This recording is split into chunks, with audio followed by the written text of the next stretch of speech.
Salut les stratoniens, j'espère que vous allez tous super bien. On est parti aujourd'hui pour cette nouvelle vidéo dans laquelle on va regarder jusqu'où le Bitcoin va monter. Je rappelle que dans ma dernière vidéo, je disais que j'étais toujours haussier et j'ai bien fait. J'ai ouvert plusieurs positions aussi, dont plusieurs positions que je vais vous montrer. J'ai celle-là avec 8 Bitcoins, j'en ai une ici sur BitGet avec un BTC aussi. On ira voir bien évidemment les funding rates. Donc hier, ils avaient bien eu raison, j'ai bien eu raison hier qu'ici on a eu un bottom et qu'on a eu l'open interest, etc. Bref, on ira voir ça. On ira voir les liquidations aussi sur Kingfisher, je trouve que c'était assez important.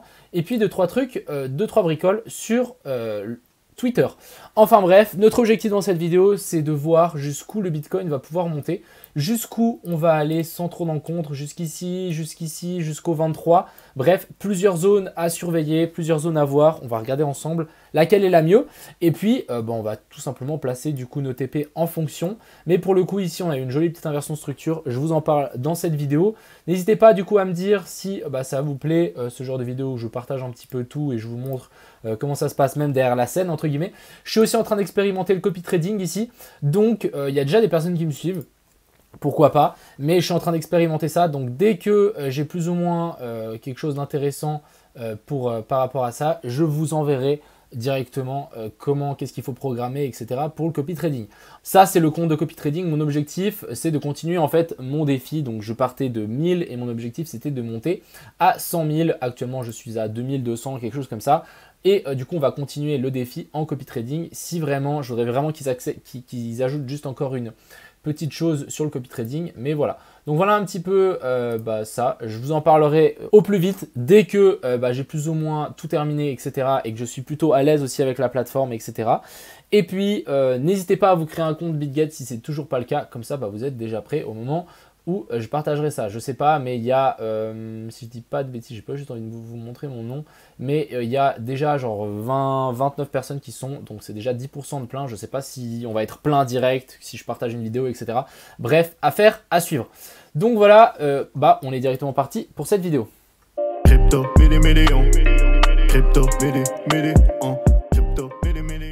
Commençons directement. Donc la vidéo de hier, il y a eu moins de vues que d'habitude. Des gens n'étaient pas forcément non plus contents de cette vidéo, pourquoi pas. Mais j'ai dit que c'était quand le pump et quand on allait avoir le short squeeze et que j'étais toujours bullish dans la vidéo de hier.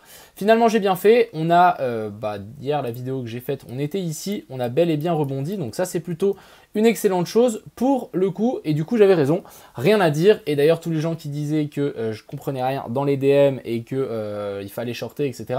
J'espère que vous êtes toujours vivants. Enfin bref, donc dans ma vidéo sur mon Twitter de hier, j'ai partagé ça. On avait un petit Power of Tweet, donc accumulation, manipulation, extension. On est exactement en train de faire ça sur le SP500, donc ça c'est plutôt sympa. On a eu ensuite, après la vidéo directement, on a eu ça. Petite inversion de structure en 5 minutes. Du coup, je suis rentré ici en longue. On a eu un petit cos et un boss. Je peux vous montrer la position juste ici. Mais voilà, ça c'est où je suis rentré. On va juste passer en 5 minutes. Donc voilà, je suis vraiment rentré ici. On a eu inversion de la structure. Boum, on revient tester la zone de POI. Je suis rentré ici, stop loss en dessous. Et du coup, maintenant, on target bien plus haut. Donc les 21,2 et 23 beaucoup plus haut. Ce serait optimal. Ça, c'était pour Twitter. On a eu aussi aujourd'hui, donc à 14h30, une petite news concernant le chômage aux États-Unis. On s'attendait, et les États-Unis s'attendaient à avoir 3,5 de pourcentage de gens qui sont au chômage. Finalement, on a eu 3,7.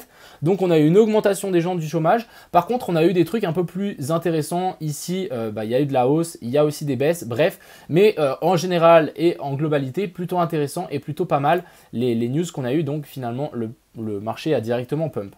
Et du coup, ici, je vous ai mis juste le petit truc récapitulatif. On ira voir ce petit setup aussi qui a été mis en place. Mais voilà, on est vraiment rentré ici sur le bottom. Et ça, je suis plutôt content de moi.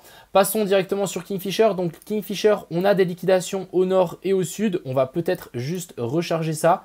Mais il me semble que ça n'avait pas... Alors, j'ai chargé juste avant la vidéo, il me semble. Mais du coup, ici, ça nous permet de voir les liquidations. On a des petites liquidations vers la zone des 21 100. C'est vraiment la prochaine zone à surveiller. Mais les grosses liquidations qu'on avait avant ont complètement disparu. Et elle se retrouve maintenant beaucoup plus bas. Donc ça vient jusque la zone des 14 000, voire 13 800. On a des grosses liquidations à potentiellement venir chercher. Donc ça, il va falloir surveiller d'un œil.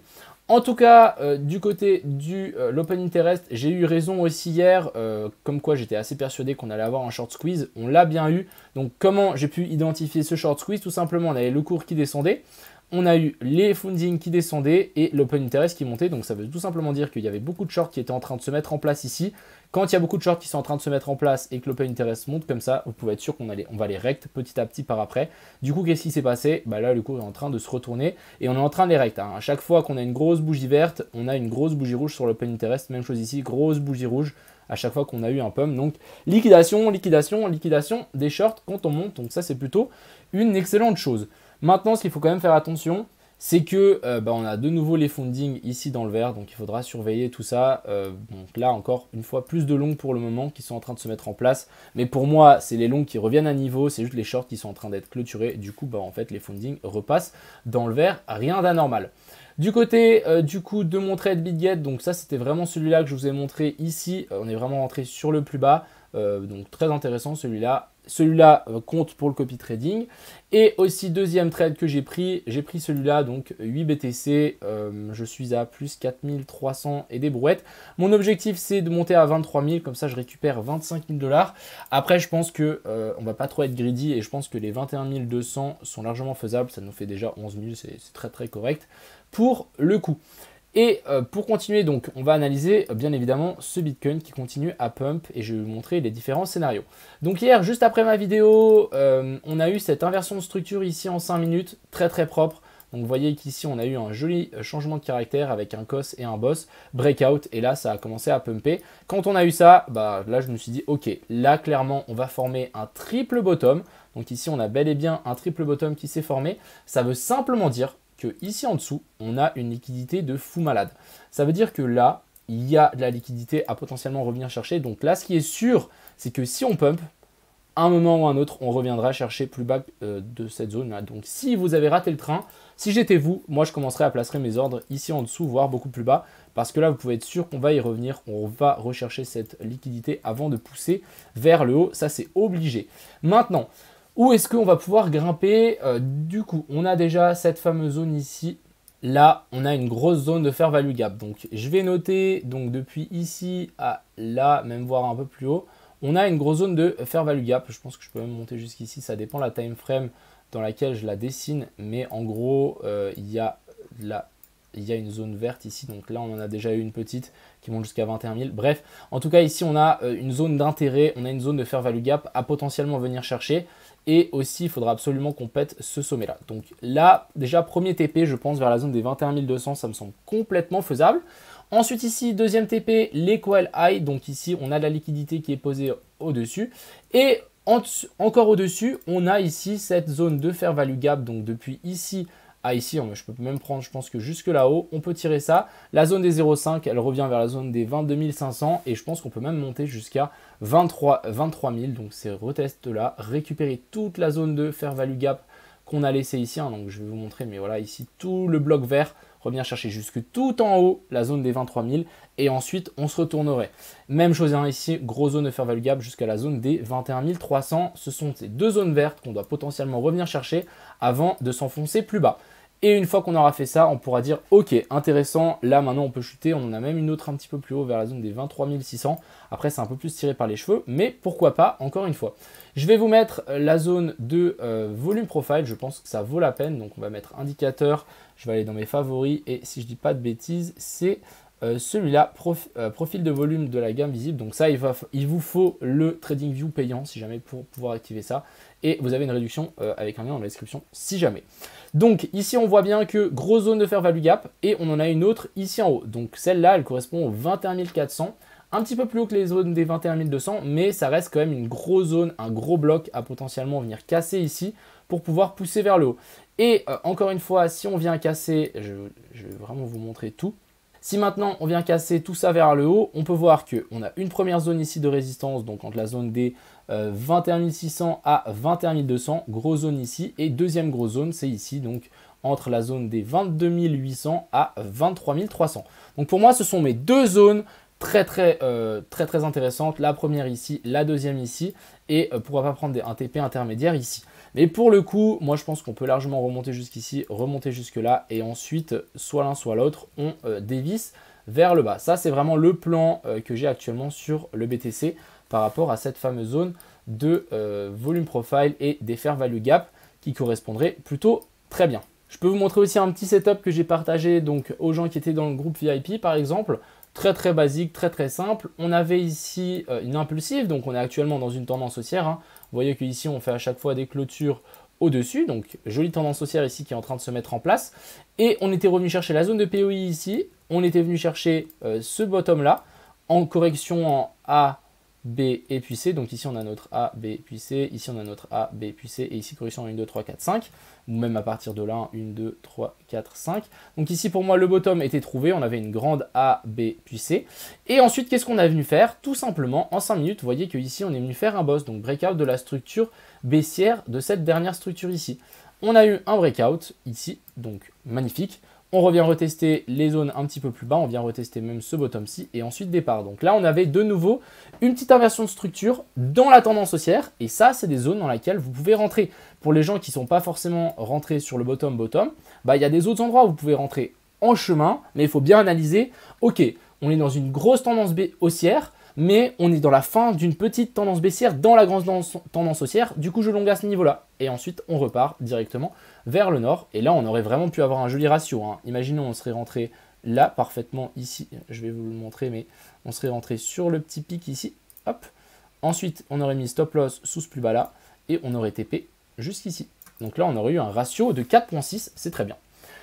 Voilà pour le Bitcoin. Ensuite, pour l'Ethereum, je vous ai partagé dans le groupe Telegram, encore une fois, c'était hier, ce fameux trade hein, qui est juste génial, avec un joli petit swap en dessous de ces bottoms. On prend la liquidité et ensuite, on explose. Pour l'Ethereum, hein, même chose, je m'attends vraiment à un gros pump. Pourquoi pas chercher la zone des 1800, passer au-dessus de ces tops-ci. Et là, ça pourra vraiment être super. À partir du moment où on a eu ça, la tendance, elle s'est inversée et on est repassé haussier.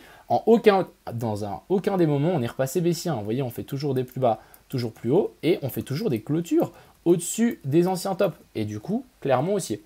Ici, on a le BNB, donc aussi super intéressant. On est venu faire du coup de nouveau une chasse au stop sous ces plus bas-ci. Hein. On est revenu rechercher plus bas. Et bel et bien, ici on le voit bien. Ici, on le voit bien, on a eu aussi des clôtures en fait au-dessus de cette descente ici. Donc là, la petite tendance baissière qu'on a eu là, s'est inversée à partir du moment où on a fait une clôture au-dessus. Et du coup, techniquement, on devrait pousser et venir chercher les sommets qu'il y a ici, voire un petit peu plus haut du côté du BNB. Et pour finir, on va parler de l'indice du dollar qui commence à chuter. C'est juste magnifique. Hein. Je vous avais dit hier qu'on était arrivé dans une grosse zone clé, grosse zone dure et qu'il y avait beaucoup de chances en fait qu'on fasse une déviation et que tout ça en fait, cette petite zone-là, soit une manipulation. Donc ici, accumulation, manipulation, extension. Ça marche dans les deux sens. Et là, on pourrait vraiment avoir une grosse chute de l'indice du dollar. Donc ça, à surveiller. Mais pour le moment, on est plutôt pas mal. Et pour finir, on va parler du SP500. Donc le SP500 qui a fait un joli petit pump. On était revenu chercher, donc on est juste passé en dessous, prendre les liquidités qu'il y avait placées en dessous. Hein, c'est ce que j'ai dit hier. On était tout en bas. J'ai dit qu'il y avait un potentiel bottom qui était placé.